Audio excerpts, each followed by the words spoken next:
Bismillahirrahmanirrahim. Assalamualaikum warahmatullahi wabarakatuh.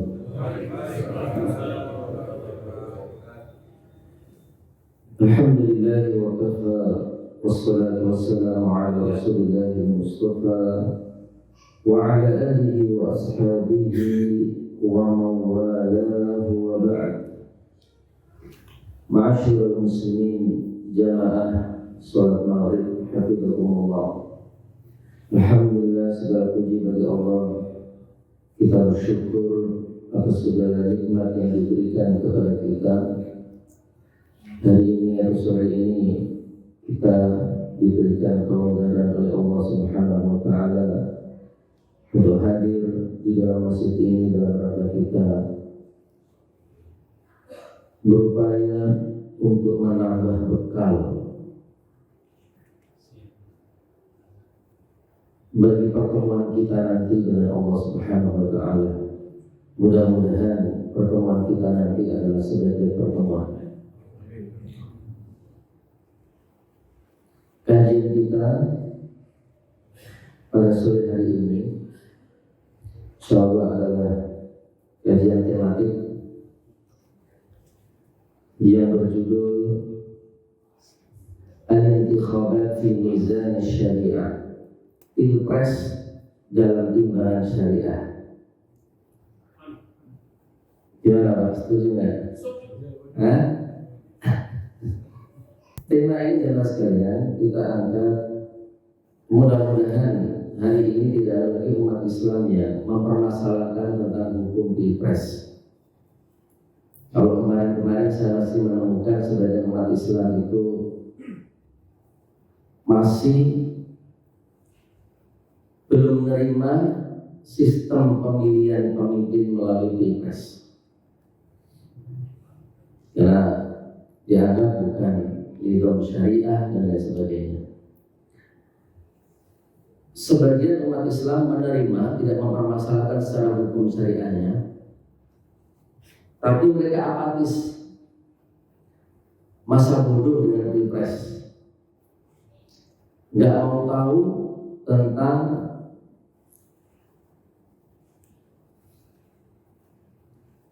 pemilihan pemimpin melalui Pilpres ini. Karena bagi mereka mungkin karena faktor ekonomi, faktor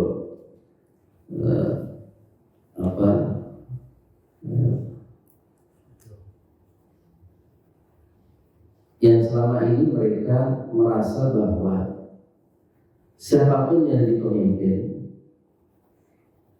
dan setiap kali habis pemilu terjadi pemimpin, ya kondisi mereka begitu saja yang berubah. Maka ngapain saya harus sibuk-sibuk dengan Pilpres? Jadi tidak merasakan hukumnya, tetapi apatis dengan Pilpres, karena tidak akan merubah apapun kondisi mereka. Maka jangan dirahmati oleh Allah Subhanahu wa taala, perlu kita sampaikan tentang ahamiyatu intikhabatir riasah. Urgensi dan pentingnya kita itu ikut mensukseskan Pilpres, pemilihan pemimpin atau pemilihan presiden. Di antaranya adalah, jadi di antara urgensinya, wujud dukhul fil Islam kafah. Kita punya kewajiban untuk masuk Islam ini dengan totalitas, keseluruhan. Udkhul fi silmi kafah, masuklah Islam secara keseluruhan, tidak sebagian-sebagian saja, tidak mengambil perkara-perkara yang sesuai dengan selera, yang tidak sesuai dengan selera tidak mau diambil, mengambil hal-hal yang ringan-ringan saja, yang berat-berat ditinggalkan. Tidak. Masuk Islam kafah itu semua taklif pembebanan di dalam Islam itu harus kita terima. Mau ringan, mau berat, mau sesuai dengan selera maupun tidak sesuai dengan selera, mau rasional maupun tidak rasional, kita terima. Itu konsekuensi masuk Islam dengan keseluruhan. Jika kita masih memilah-milah, membagi-bagi, ya, mengambil sebagian, meninggalkan sebagian, kita belum masuk Islam secara keseluruhan. Dan Islam itu mencakup semua aspek kehidupan. Islam ibadah, ya, Islam akidah, Islam muamalah, Islam sosial, Islam juga politik. Bahkan politik hal yang bisa dikategorikan sesuatu yang sangat penting dalam Islam. Politik dalam Islam itu sangat penting. Ibnu Taimiyah, Syekhul Islam, itu mengatakan dalam satu kitabnya tentang As-Siyasah Asy-Syar'iyyah, inna wilayatan nasi min a'dhami wajibatid din bal la qiyama lid-dini illa biha.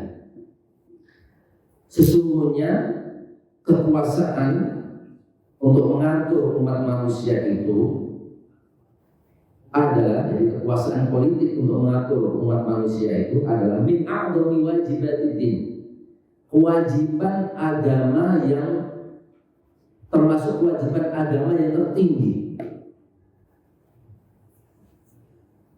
yang terbesar. Bal la qiyama lid-din illa biha. Bahkan bisa dikatakan agama nggak tegak tanpa politik, tanpa kekuasaan. Nggak tegak dengan sempurna tanpa politik, tanpa kekuasaan.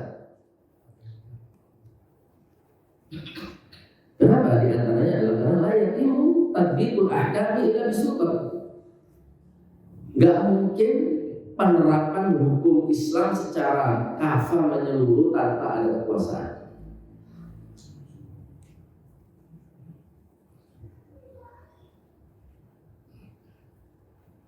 Di antara hukum-hukum Islam yang nggak bisa ditegakkan kecuali dengan kekuasaan adalah hukum pidana.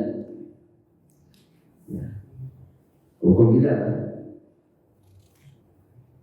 Ulama sepakat itu bahwa hukum pidana tidak bisa diterapkan kecuali oleh penguasa. Dan kita punya kewajiban, ya, untuk menerapkan hukum Islam, dan itu tidak bisa kecuali dengan kekuasaan. Ya. Kalau hukum yang lain mungkin masih bisa tanpa kekuasaan, tapi masalah hukum pidana ini yang ulama itu sepakat, dan itu ada bagian daripada syariat. Maka penerapan hukum syariat tidak akan sempurna tanpa penerapan hukum pidana juga. Maka mungkin orang itu ketika ada pencuri misalkan, lalu main hakim sendiri, ya, menerapkan hukum Islam sendiri. Jadi ada tetangganya mencuri, lalu dipotong tangannya, nggak boleh. Ada orang di kampung berzina, lalu dirajam rame-rame, nggak boleh.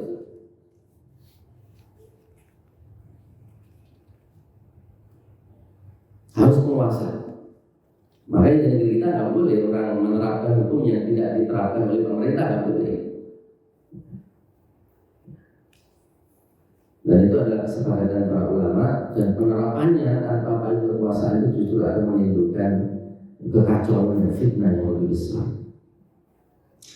Dan Umar mengatakan dalam riwayat Ad-Darimi, dia dhaif tapi dihasankan oleh Ibnu Abdul Bar dalam kitabnya At-Tamhid. Beliau pernah mengatakan, la Islam illa bi jamaah. Tidak ada Islam kecuali dengan adanya jamaah. Wala jamaah illa bi imar, dan tidak ada jamaah kecuali adanya pemerintahan. Jadi pemerintahan itu perkara dituntut di dalam Islam. Nggak ada pemerintahan kalau nggak ada politik, nggak ada pemilihan pemimpin. Maka memilih pemimpin adalah bagian daripada menegakkan Islam. Alasan yang kedua adalah urgensi yang kedua. Kenapa umat Islam harus perhatian dan ikut serta mensukseskan Pilpres? Li'annahu la yatimmu nahyu 'anil munkar illa bis-sultan. Karena amar ma'ruf nahi munkar itu tidak akan bisa dilaksanakan tanpa adanya penguasa, tanpa adanya pemerintah. Ketika Rasulullah SAW mengatakan, man ra'a minkum munkaran falyughayyirhu biyadihi, Barang siapa yang melihat kemungkaran maka hendaklah dirubah dengan tangannya. Maksud dengan tangannya ini apa? Kekuasaan.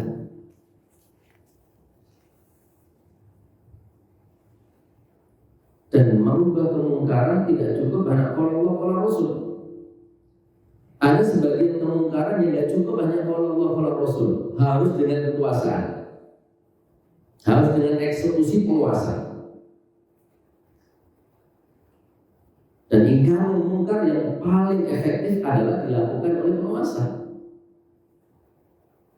Nggak perlu rame-rame. Cukup apa Pak? Kebijakan, tanda tangan. Jadi ingkar mungkar itu.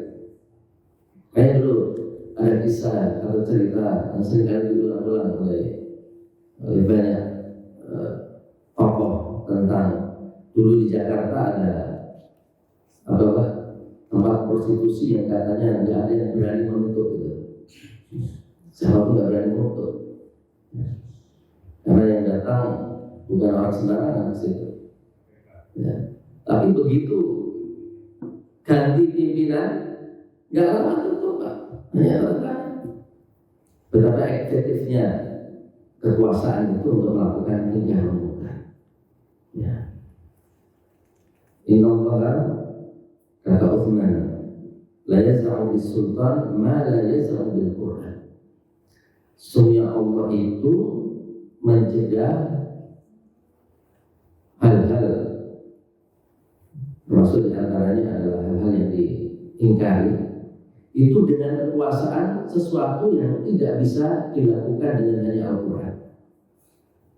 Hanya Al-Quran saja tidak bisa, tapi harus dengan kekuasaan. Itu banyak sekali kemungkaran yang modelnya seperti itu. Yang ketiga, di antara urgensi memilih pemimpin itu adalah bahwa pemimpin itu atau memilih pemimpin itu adalah afdalul a'mal, termasuk amal unggulan, amal terbaik. Karena itu ketika pemimpin terpilih, maka amal seorang pemimpin itu adalah amal yang tinggi, amal yang unggul, amal yang ketika kebijakannya itu baik, maka akan menyebar ke seluruh masyarakat, ke seluruh rakyat, karena mengikat. Makanya ketika Rasulullah SAW menyebutkan ada 7 golongan yang dinaungi oleh Allah pada hari yang tidak ada naungan kecuali naungannya, itu kan amal-amal yang disebutkan di situ. Orang-orang atau 7 golongan itu ya adalah orang-orang yang mengamalkan amalan yang tidak ringan, amalan yang berat, dan pasti adalah amalan yang agung. Yang pertama disebutkan oleh Rasulullah itu siapa? 7 golongan itu. 7 golongan yang dinaungi oleh Allah pada hari yang tidak ada naungan kecuali naungannya. Imamun adil, pemimpin yang adil. Ya Rasulullah menyebut yang dinaungi pertama itu pemimpin yang adil. Karena ibadah pemimpin itu ibadah yang luar biasa. Kalau maslahatnya mengikat ke seluruh rakyat. Tapi ketika sebaliknya madharat, kepemimpinannya adalah membawa madharat, ya, maka madharatnya juga akan menyebar ke seluruh rakyat. Jadi sangat penting pemimpin, tapi ketika salah jadi salah fatal. Kalau baik, maka baiknya akan menyeluruh. Kalau buruk, maka keburukannya juga akan menyeluruh. Karena dia akan menebarkan keburukan itu dengan kekuasaan. Dan kekuasaan itu adalah kuat. Orang akan mau tidak mau tunduk dengan kekuasaan. Ya. Ketika diperintahkan kepada keburukan, susah untuk menolak. Maka tergolong amal yang tertinggi, dan itu adalah pertama disebutkan Rasulullah SAW sebagai golongan yang dinaungi Allah pada hari yang tidak ada naungan kecuali naungannya. Karena menjadi pemimpin tidak ringan, tantangannya sangat berat. Godaan untuk sewenang-wenang itu besar sekali. Ya. Makanya ketika dia bisa adil, maka dinaungi Allah pada hari yang tidak ada naungan kecuali naungannya. Dan termasuk hari-hari ini itu amal yang terbaik adalah ya amal ikut mensukseskan ini. Karena di antara kriteria amal yang terbaik itu dari satu dari empat yang disebutkan oleh Ibnu Qayyim benar-benar disadikan tentang amal yang terbaik itu adalah kullu amalin limardatillah fi kulli waqtin bima huwa muqtadha dzalikal waqti wa wadifatihi. Amal yang dilakukan oleh hamba untuk mendapatkan ridha Allah di waktu dan kondisi yang memang dibutuhkan amal saat itu. Maka amal yang dibutuhkan oleh waktu dan kondisi saat itu, atau amal momen, amal yang sesuai dengan momen saat itu adalah amal yang terbaik. Jadi amal terbaik kan ada 4 tipenya itu. Ada amal itu bisa menjadi terbaik karena dia berat, tantangannya berat. Ya. Kedua, amal yang kalau dilakukan dengan tajarrud, dengan totalitas, maka itu akan jadi amal yang terbaik. Ketiga, amal terbaik itu adalah maka naf'uhu muta'addiyan, amal yang manfaatnya itu tidak hanya dirasakan oleh pelaku, tapi dirasakan juga oleh masyarakat sekitar, seperti amal-amal sosial. Dan amal yang terbaik yang keempat itu adalah amal yang sesuai dengan momennya. Dan momen saat ini, amal yang sesuai dengan momen saat ini diantaranya apa? Ikut memilih pemimpin. Maka itu adalah amal yang terbaik. Urgensi yang keempat adalah karena bisiasati yusabul iman. Dengan politik pemimpin itu bisa dipilih. Orang mungkin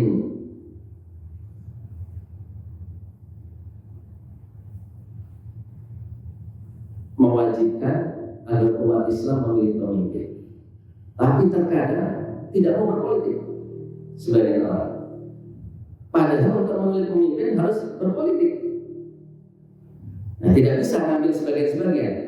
Memilih pemimpin setuju, tapi berpolitik tidak setuju. Maka untuk memilih pemimpin harus berpolitik. Dan politik itu bukan negatif, tapi dia adalah positif. Jadi dengan politik itu pemimpin bisa dipilih.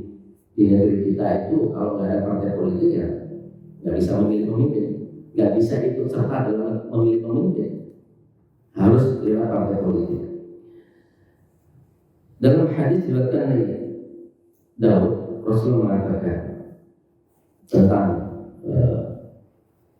pentingnya memilih pemimpin dan dengan politik, di antaranya adalah sebab pemimpin itu bisa dipilih. Rasul mengatakan, "Idza kharaja thalathatu fi safarin falyamli wahid." Jika ada 3 orang melakukan perjalanan, maka hendaklah, jadi regasi yang Rasulullah SAW pakai itu adalah regasi perintah. Maka hendaklah mereka memilih salah seorang dari mereka pemimpin. Jika di dalam perjalanan saja ada 3 orang, Rasulullah mengharuskan harus ada pemimpinnya, apalagi masyarakat, apalagi negara. Ya, negara yang besar ini, maka lebih harus ada pemimpinnya. Imam Ali mengatakan, la yuslihun nasa illa amir. Ya. Tidak ada yang bisa memperbaiki umat manusia itu kecuali adanya pemimpin. Mengabarkan betapa pentingnya pemimpin itu. Barun au fajirun, baik pemimpin yang baik maupun pemimpin yang buruk. Jadi pemimpin yang buruk tetap lebih baik daripada nggak ada pemimpinnya. Nggak ada pemimpinnya. Itu menggambarkan betapa pentingnya ada pemimpin. Ya. Masih lebih baik pemimpin yang buruk daripada negara itu nggak ada pemimpinnya. Akan kacau dunia, akan kacau negara itu kalau nggak ada pemimpinnya. Jadi kalau ada pemimpinnya itu kan ada keteraturan, keamanan, ada yang jaga, ya, pemasukan negara, ada yang ngurusin. Orang beribadah juga ada yang ngurusin urusan mereka. Mau haji, mau umroh juga ada yang ngurusin. Hari gini Pak, kalau nggak ada negara bisa nggak pergi ke Mekah untuk umroh haji? Nggak bisa, harus ada negara. Kalau punya negara, baru punya paspor, baru diakui dan bisa umrah haji. Ya. Seburuk-buruknya pemimpin tetap lebih baik daripada tidak ada pemimpin.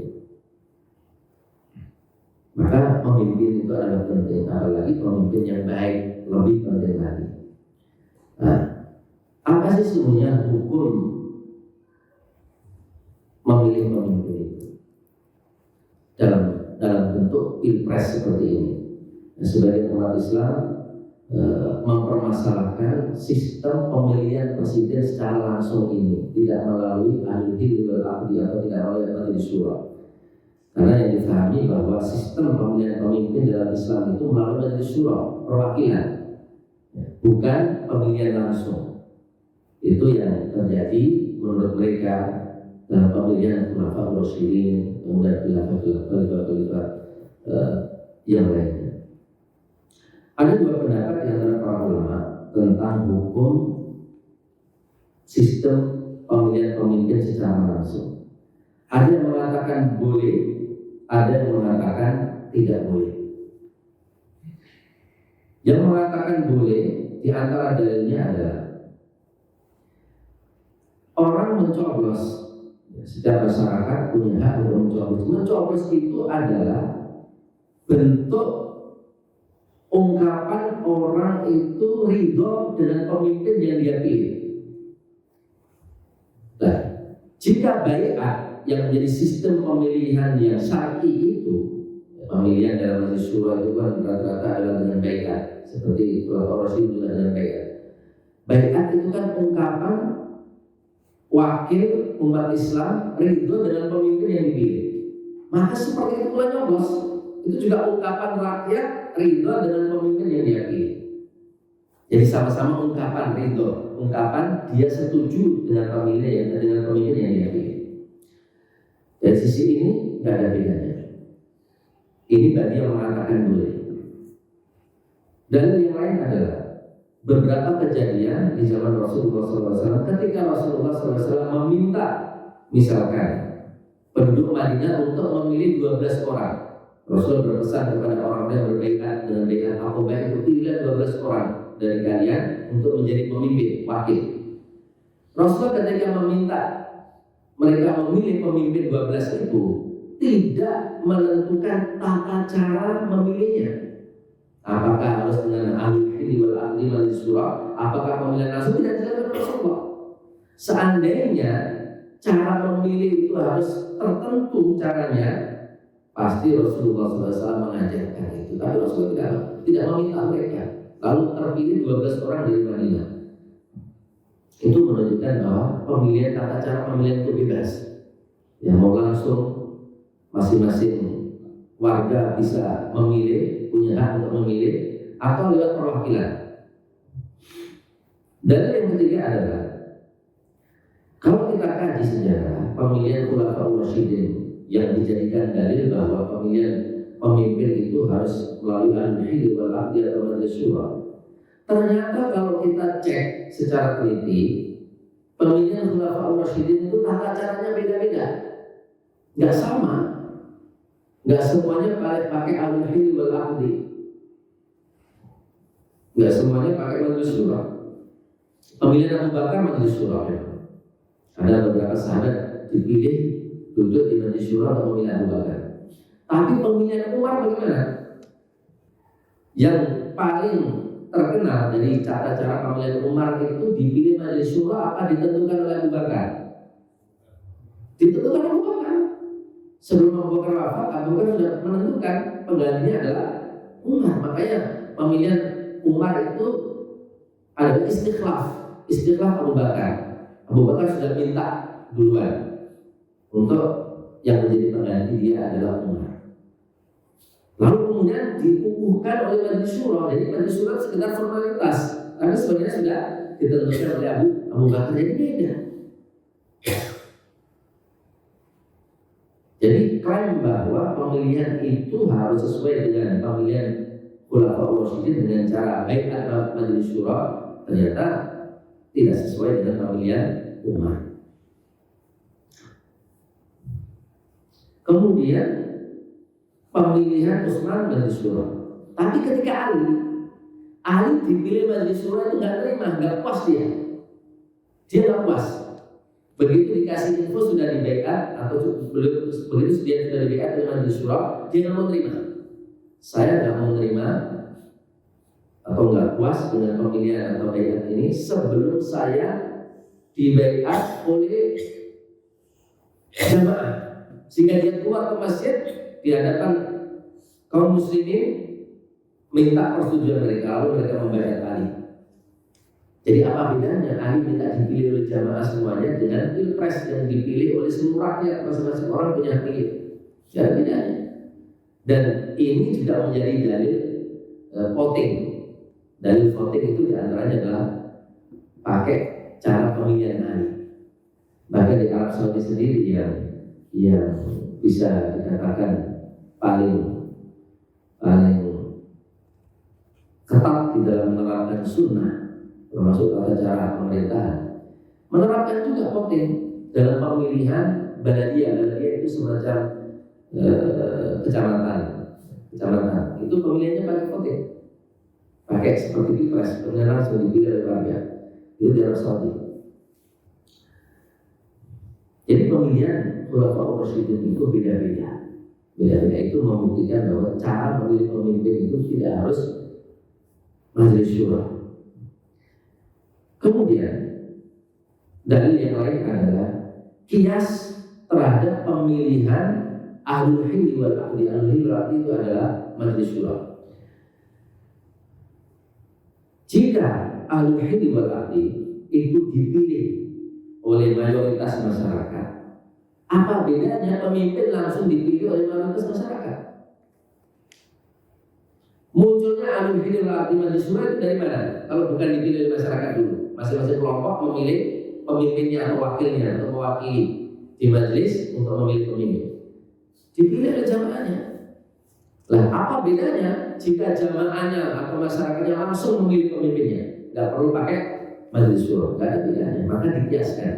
Yang membolehkan pemilihan secara langsung itu adalah mengkiaskan memilih pemimpin langsung dengan memilih ahlul hilli wal aqdi atau majelis syuro. Sebagaimana pemilihan majelis syuro itu adalah dipilih langsung oleh jamaah, maka seperti itu pula memilih pemimpin bisa dilakukan langsung oleh jamaah oleh masyarakat. Dalil yang keenam adalah tidak ada dalil spesifik yang mewajibkan menggunakan tata-tata tertentu di dalam memilih pemimpin. Tidak ada. Semuanya adalah hal-hal yang sifatnya masih interpretasi dan menimbulkan pemahaman yang berbeda-beda. Kemudian orang-orang yang melarang atau tidak memperbolehkan sistem memilih pemimpin secara langsung itu, di antara dalilnya adalah bahwa kalau pemilihannya secara langsung itu berarti suara orang bodoh dan orang pintar sama, maka nggak boleh. Nanti kalau mayoritas orang yang bodoh, maka yang terpilih bodoh. Kalau mayoritas rakyatnya sukanya joget, maka yang terpilih yang suka joget. Yang mayoritas masyarakat suka nyanyi, nanti terpilih suka nyanyi. Itu dalil yang tidak memperbolehkan pemilihan pemimpin secara langsung. Ya masuk akal juga. Tapi bagi yang membolehkan punya bantahan. Kalian melarang pemilihan pemimpin secara langsung dengan alasan nanti suara orang bodoh dan orang pintar sama. Majelis syuro, anggota majelis syuro, apakah bisa menjamin kita bahwa anggota majelis syuro itu kepintarannya sama? Sekarang begini, anggota MPR sama nggak pintarnya, Pak? Nggak sama juga. Ya. Ada juga yang tidak berilmu, sekedar punya masa saja, ya, sekedar terkenal saja. Jadi nggak sama juga. Jadi masuk akal juga bantahannya. Kemudian bantahan yang lain adalah nggak mesti pemilihan langsung itu nanti ya, akan mengakibatkan suara orang satu orang bodoh sama dengan satu orang pintar, nggak selalu. Biasanya orang-orang bodoh, orang yang tidak berilmu, kalau mau milih pemimpinnya, nanya kepada orang berilmu. Misalkan di masjid ini, ya, kiainya Pak Sardi misalnya. Nanti orang masjid akan nanya Pak Sardi milih siapa ini? Biasanya seperti itu. Jadi nggak berdasarkan kepalanya sendiri, pikirannya sendiri, pandangannya sendiri. Jadi nggak bisa serta-merta pemilihan langsung itu kemudian nanti akan mengakibatkan suara satu orang bodoh seperti orang pintar. Biasanya orang bodoh akan bertanya orang pintar. Sehingga orang pintarnya itu seperti wakil dari masyarakat. Jadi nggak harus terjadi seperti itu.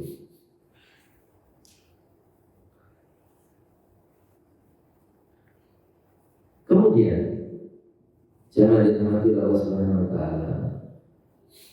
Pemilihan secara langsung itu adalah satu cara dari bentuk syura. Bagi yang melarang pemilihan secara langsung itu karena tidak berdasarkan syura, tidak syura. Tapi masing-masing orang punya hak untuk memilih. Nah, dalam Islam memang semua perkara itu diperintahkan untuk disyurakan, termasuk memilih pemimpin. Di antaranya, ini umum, dalilnya umum dan termasuk di dalamnya adalah memilih pemimpin. Seperti Allah mengatakan, wasyawirhum fil amr wa amruhum syura bainahum, dan perkara orang beriman itu dimusyawarahkan. Jadi musyawarah, bukan voting. Ya. Jawaban yang membolehkan adalah bahwa voting itu adalah satu cara bermusyawarah. Tidak ada dalil yang spesifik yang membatasi tata cara bermusyawarah itu harus mufakat, harus diskusi di antara perwakilan kaum muslimin. Nyoblos itu juga bagian dari cara musyawarah. Jadi wa'amruhum syura bainahum itu adalah umum, tata caranya tidak ditentukan. Maka bebas mau pakai cara apapun. Maka di antaranya adalah voting itu satu cara di dalam syura. Kemudian jangan dirahmati Allah SWT, cara memilih pemimpin itu adalah umur duniawi, yang perkara duniawi, perkara politik strategis, bukan perkara yang berkaitan langsung dengan agama. Jadi antum ma'amu di umur duniaku kalau masalah ini. Berarti kalian lebih tahu tentang masalah dunia kalian. Apa yang masalah bagi kalian dalam memilih pemimpin, yang sudah silakan lakukan. Ini perkara duniawi. Dan kaidah al-aslu fil umur ad-dunyawiyah al-ibaha, atau al-aslu fil muamalah al-ibaha. Hukum asal dalam muamalah dan perkara duniawi itu adalah boleh, selama tidak ada dalil yang mengatakan tidak boleh. Nah, kita tidak menemukan dalil spesifik yang tegas mengatakan tata cara memilih pemimpin langsung itu nggak boleh. Nggak ada yang kita temukan. Maka kembali pada hukum asal, yaitu boleh. Yang mengatakan tidak boleh itu, dalil yang paling kuat itu adalah karena nizam memilih presiden secara demokrasi, voting seperti ini itu adalah bukan nizam Islam, itu adalah nizam Barat, produk dari Barat. Maka jawabannya, jangan dirahmati Allah Subhanahu wa taala, katakanlah kita mengakui ini adalah nizam Barat, tapi kan ini darurat. Kita menerapkan nizam Islam dalam pemilihan nggak diterapkan di Indonesia. Kalau mau memilih pemimpin, nunggu nizam Islam dulu tegak, ya kapan kita memilih pemimpin? Akhirnya yang terpilih siapa? Ya pemimpin yang tidak berpihak kepada umat Islam. Nggak usah nunggu. Apa yang bisa kita lakukan saat ini kita lakukan. Malah yudrak dulu. Sesuatu yang tidak bisa didapatkan seluruhnya secara keseluruhan sempurna, jangan ditinggalkan semua. Apa yang bisa dilakukan. Yang makosidnya itu, tujuan paling utama adalah terpilihnya pemimpin. Adapun cara itu cuma sarana. Jangan terlalu dipermasalahkan, jangan terlalu dirisaukan. Bagaimana caranya? Yang penting kita bisa memilih pemimpin yang sesuai dengan kriteria Allah dan Rasulnya. Tidak perlu memperdebatkan panjang tentang sistemnya, cara memilih pemimpinnya dan lain sebagainya. Jika demikian, jangan dirahmati Allah, bahwa memilih pemimpin itu adalah kewajiban, dan tadi banyak dalilnya. Di antaranya ada kalian dalam perjalanan 3 orang, maka dalam memilih satu di antara kalian dan sebagainya. Maka kaidah mengatakan ma la yatimul wajibu illa bi wajib. Perkara wajib yang tidak bisa terpenuhi kecuali dengan suatu, maka suatu itu jadi wajib. Mungkin perkara sesuatu, mungkin suatu itu hukum asalnya mubah, pilihan selera saja, silakan mau apa nggak mau, bebas. Tapi ketika itu mengantarkan kepada perkara yang wajib, dan wajib itu tidak bisa terlaksana kecuali dengan perkara itu jadi wajib juga. Maka wajib bagi umat Islam untuk berpartisipasi. Ada mendapatkan pemimpin yang sesuai dengan aspirasi umat Islam, sesuai dengan kriteria Allah dan Rasul. Kalau toh ternyata semua pilihannya itu baik-baik semua, ada 3 semuanya baik, tetap kewajiban kita akan memilih yang paling baik. Katakanlah 3-tiganya itu jelek semua, buruk semua, mudorot semuanya. Apakah kemudian kita mau cari selamat gak usah milih? Gak usah milih itu apa berarti Pak? Gak usah milih berarti membiarkan terpilihnya pemimpin yang betul. Maka tetap meskipun mudorot semuanya 3-tiganya, cari yang terkecil, itu wajib. Maka kaidah mengatakan luzumul akhdi bi akhfid dararain, lazim al akhdu bi akhfid dararain, wajib mengambil mudorot yang terkecil. Yang terkecil itu yang diambil. Seperti dalam kisah Musa dan Khidir, ya. Khidir mengajarkan kepada Musa kalau bangun perahu sampai perahunya kerem. Pak, kalau bangun perahu mudorot apa masalah? Mudorot. Sampai Musa ketika itu nggak mau terima. Kok ajaran Khidir mau bangun perahu? Bila orang miskin lagi sampai kerem. Mudorot ini. Akhir Musa itu nggak sabar belajar dari Khidir gara-gara pelajarannya itu aneh. Tapi kemudian kan akhirnya dijelaskan oleh Khidir alasannya. Safinah fakana masakin ya'maluna fil bahri fa'aradu an ya'ibaha wa kana wara'aha malikun ya'khudhu kulla safinatin ghasba. Adapun perahu itu milik orang-orang miskin yang bekerja di laut dengan perahu itu. Sedangkan di depan itu sudah menunggu raja zalim yang siap merampas perahu-perahu yang utuh, perahu-perahu yang sehat yang tidak berlomba itu akan dirampas. Dan dari situ Musa tahu alasannya. Oh, ternyata sedang dihadapkan kepada 2 pilihan sama-sama mudorot. Dan gak bisa cari selamat diam aja nggak ngelobakin, berarti memilih mudorot terbesar. Kenapa? Karena perahunya akan dirampas oleh raja. Karena dirampas oleh raja itu mudorot lebih gede daripada sekedar dilobangin. Kalau dilobangin rusak sebentar, error bisa diperbaiki. Orang-orang miskin masih punya perahu. Tapi kalau dibiarkan, akhirnya berlayar, dirampas oleh orang zalim, raja zalim. Gak punya perahu, orang miskin gak bisa cari nafkah. Jadi sasaran mudorot pun wajib kita memilih yang terkecil. Itu seandainya mudorot semua. Tapi kalau nggak mudorot, ada yang jelas-jelas masalah, ngapain harus pusing? Ya meskipun juga perkara nisbi, perkara relatif ya nggak apa silakan. Tapi jangan sampai nggak nyoblos. Silahkan mau nyoblos apa aja, silahkan. Yang penting ikut berpartisipasi memilih pemimpin. Karena itu bagian daripada kewajiban Islam. Jadi materi kita adalah ajakan untuk mensukseskan pilpres, bukan memilih salah satu paslon ya Pak ya. Nggak ada kan Pak tadi sedikit pun kata saya mengajak pilih paslon kan? Nggak ada.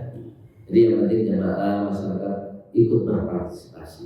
Masalah pilih itu nggak perlu diajari Pak. Bapak lebih pintar dari saya. Bapak lebih tahu mana yang masalah, mana yang lebih layak. Sudah tahu nggak perlu diajari, jelas kok, ya kan? Jelas nggak perlu diajarkan. Jadi saya nggak akan mengajak itu. Ya. Yang penting umat Islam ikut meramaikan dan berpartisipasi di dalam pilpres.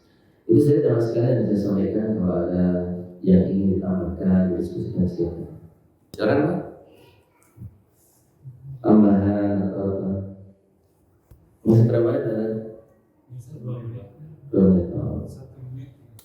Cukup? Iya. Jadi mudah-mudahan tema ini bermanfaat ya. Bermanfaat nggak?